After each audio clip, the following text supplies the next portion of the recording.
Jacques n'avait fait qu'écrire une lettre de suggestion, et voilà qu'après 10 ans de loyaux services, son entreprise le met à la porte. Non contente de lui voler tous ses clients, la direction exige qu'il vide son bureau sur le champ. Face à cette brutalité, Jacques espère au moins pouvoir emmener ses collaborateurs les plus fidèles pour monter sa propre affaire. Mais au moment crucial, tous préfèrent prendre leur distance. Même son assistante, qu'il avait toujours valorisée, refuse catégoriquement son invitation. Pour masquer son humiliation, Jacques quitte les lieux avec pour seule compagnie son poisson rouge. C'est alors que, contre toute attente, Rosie décide de le suivre. Sous les regards médusés de leurs collègues, ils quittent ensemble l'entreprise. Ce que Rosie ignore encore, c'est que sa vie vient de prendre un tournant décisif. Déterminé à sauver sa dernière chance, Jacques se rend personnellement dans la ville natale d'une star montante du football américain. La chance lui sourit enfin, non seulement l'athlète reconnaît ses compétences, mais il accepte de le prendre comme agent. Sur le chemin du retour, Jacques se sent léger et confiant. La radio diffuse une chanson triomphante qu'il ne peut s'empêcher de chanter à tue-tête. Au fur et à mesure que la voiture s'éloigne, toute la pression et les soucis s'évanouissent. Dès l'atterrissage, Jacques s'empresse d'appeler Rosie pour lui annoncer la bonne nouvelle.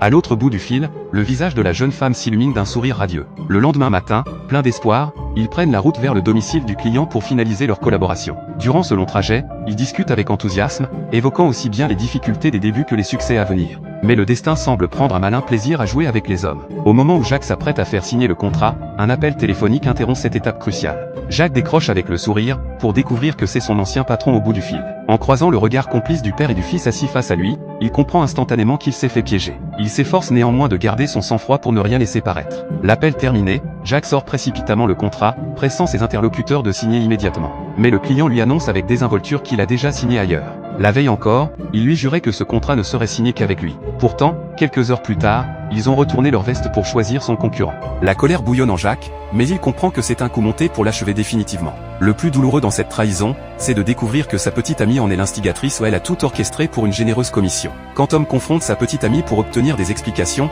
celle-ci l'accable de reproches, lui reprochant son incompétence et la stupidité de ses initiatives personnelles. Elle rompt aussitôt avec lui. Jacques tente de la retenir mais ne reçoit qu'une gifle cinglante en retour.